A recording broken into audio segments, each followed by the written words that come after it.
Yeah, it's just extraordinary. You can hear the commentator getting the crowd going. Everybody's clapping, and yet the horse just trots in as cool as can be. Bernard de CC is just such a lovely horse, such a professional. You can see how relaxed he is.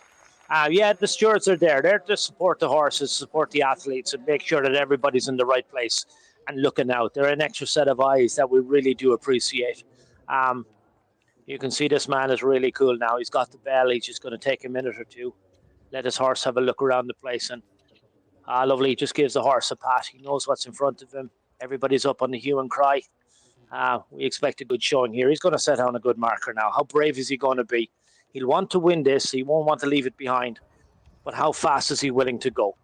Comes now this big oxer. This was after that difficult fence we had. Very open. Again, maximum height. And he picks up a good pace already. Jumps that on the... Keeps travelling through the corner. Jumps the oxer and carries through again. Now sits up a little bit. Tall vertical. You can see already anticipates the turn. Now sits up. First two parts of the combination. Vertical in. Big oxer. Already you can see. Looks where he's going. Opens his inside rein. Cuts the corner. Whoa. Runs deep. Goes up and down. Inside that double. We'll note that. And powerful to this. Now gallops to the last. Sits up. Whoa. There we go. Well, 42, 44. Absolutely amazing round there from Steve Gerdat. Gets us the first double clear. He maintains that excellent record. It is clear, and 42.44. That is a serious time, Tom, and it's going to take some beating. Yeah, it was very smooth. I think it's a real percentage round. You know, you're going to go any faster than that, you're going to really be taking chances. Again, uses all his experience. You can watch, you know, he knows where he can be really brave. He knows where he can travel and jump, let the horse gallop and jump. And then he also knows where he needs to really work hard and get the horse sitting back on his hocks, you know, and keep him off the front rail. And again, look how cool the horse is. Stops, has a pick of grass, and then he'll just throw it out of the ring. Job done. Thank you. Just all in a day's work. Well, it's Max Kühne now with EIC Cooley Jump the Q. Max ranked third in the world, of course, following fourth ranked in the world, Steve Gerdat, into the ring. Max, with this fantastic horse, has a 20% clear jump-off rate at this height. That's out of 5 rounds jumped. It's a good rate, despite a few. There's his groom there. She's always there, always recording the rounds for him as well. How fast will Max go to defend his title here? Of course, if I was biased, and of course I'm not, I'd love to see this Irish horse win. Richard Shane's Cooley operation obviously involved. That's the name. And obviously his breeder, Pam, she'll be watching on. This is a lovely horse, really blood, really athletic. We're just a bit of a foot race here to see who's quickest across the ground, because there's no doubting Max is an extraordinarily talented rider as well. I love his style. I love the position he keeps in the horse. You can see head up, looking where he's going, lets the horse travel to the jump. Wow, look at that for technique. And again, doesn't waste a blade of grass. Well, look at the angle here.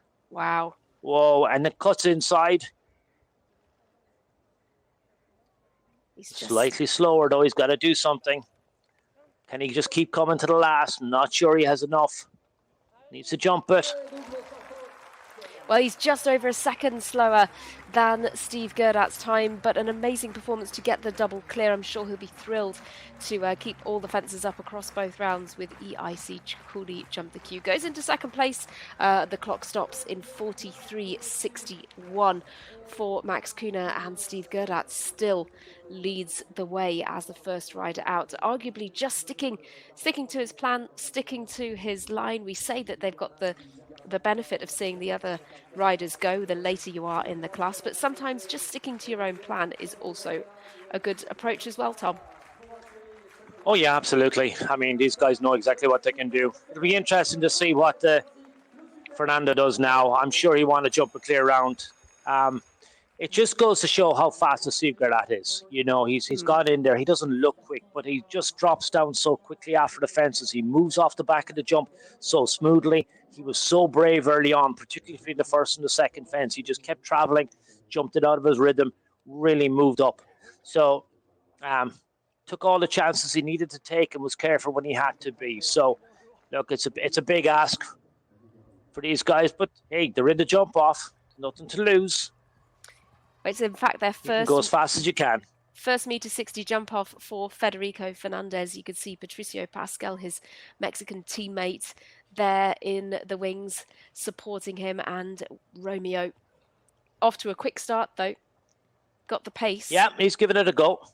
Yeah, it's very good between the first two fences. Now just slows up a little bit. Gets this turn. This is a lovely horse. He's so intelligent. You can see his ears pricked. You know, he really knows what his job is. I don't think he looked at the start list and said it's a 1.60 m. He just knows he's out for a day's work. Pity. Now steady on here now. Try and get this turn back. Whoa. Yep. That's such a clever horse. And now last fence coming up. Just needs to sit up a little bit. You can see how balanced that horse is. 2 strides out. He just propped himself beautifully. Wow. Well, it's going to be a pole down then for Federico Fernandez. Unfortunately, just that one pole drops. 44.19 is his time. And that is going to slot him into 3rd place at the moment with 3 still to go in this jump off. Steve Gerdat still leading the way with that time to beat of 42.44. But we have our first French competitor coming forward now. Got the support of the crowd. It's Nicolas Delmotte with Jordan Mulga M. Yeah, nobody's left the seats. They're here to watch. They want a French victory. So Nicolas is the first up.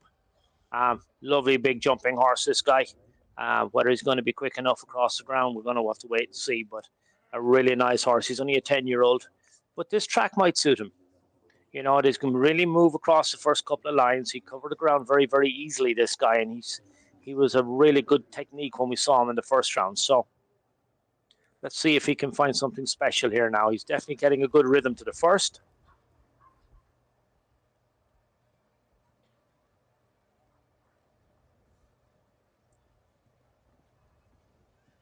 Just 9 strides across there, and you can see that's very neat. It hasn't really tight back there. Just lets the horse flow down to this. That's where he's been very brave. Now keeps pushing through the corner, and he wants to come up on the inside line here. Don't go too wide. You need every second you can shave off it. And wait now. Whoa. Now lands out on the right, cuts the corner, and he's lovely and tight here. Now, horse is so nimble. Does this come up for him? It does. Lands on the inside. You can hear the shout crowding, alley, alley. Oh, super round. Wow. Super round. Super jumping. And as you say, taking some of those shorter lines, and what a nimble turn through the double. Not quite enough, though, for Nicolas Delmotte. It's double clear, which is a brilliant achievement in itself, but 43.62. Double clear, in fact, in their first meter 60 jump off together is a serious achievement. They will slot into 3rd place, about 1.2 seconds off the pace of Steve Gerdat, who still is our leader. Yeah, it's an absolutely gorgeous horse. When you think he's only a 10-year-old, he just popped around that for sport. Let's go then to Lorenzo De Luca riding for Italy. This combination with Denver De Talma have contested 2 160 jump-offs before, jumped clear in one of them, which got them on the podium. Could a double clear get him onto the podium today? In order to take the lead, he needs to beat a time of 42.44. A podium finish requires something about 43.5 seconds or faster. Luca's naturally very quick. He's a very competitive guy as well, so he's not going to be hanging around here, I suspect. He's an 11-year-old, so he's going to take a chance. He knows how to be neat, he knows how to be quick, and he's not going to hang around. Oh, well, first fence down is going to upset that plan. Yeah, you can see he was look, the way he set out on the second fence and the third fence, he wanted to try and be on the podium. These are the chances you're going to have to take. Really gallops at that. Look, when a rider's made a plan and he's trying to execute it, you kind of got to stay on it then and not let your horse get unmotivated or let yourself get unmotivated. So he's not going to be as quick across here as he had originally planned, but he'll stay smooth, stay going, and try and pick up some neat prize money. Keep practicing. He's going to come back. He'll hope to be in another 5-star Grand Prix. Jump off fairly soon with this horse. And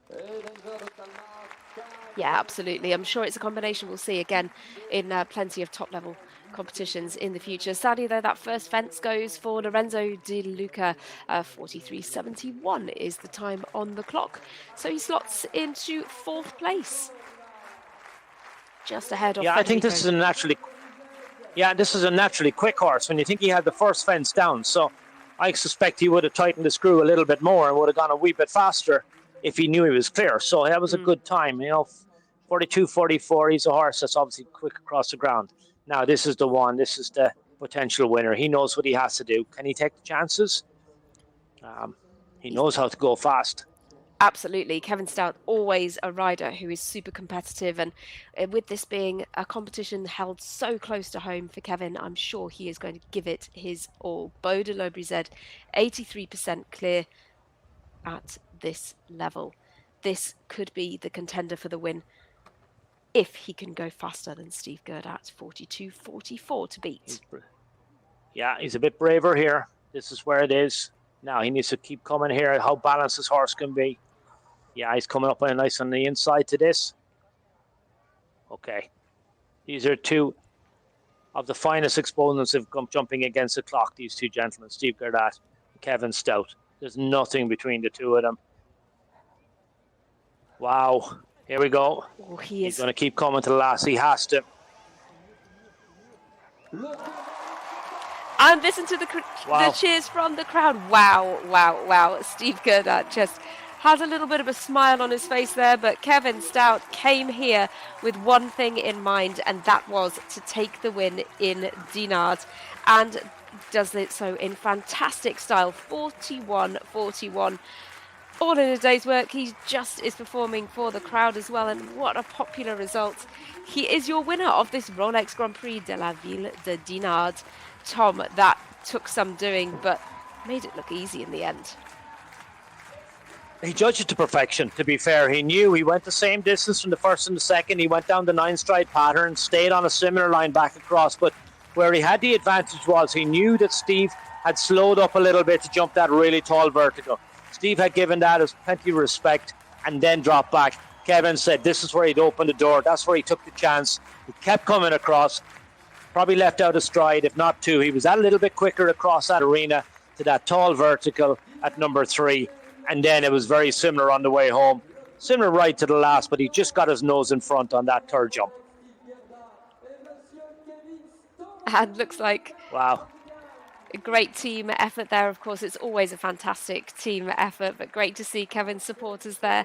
And, of course, Beau de Laubry supporters as well. Just an amazing performance and means so much to him to win on home turf. But what a way to round out this competition, and what a way for Kevin to set the tone for the rest of his season.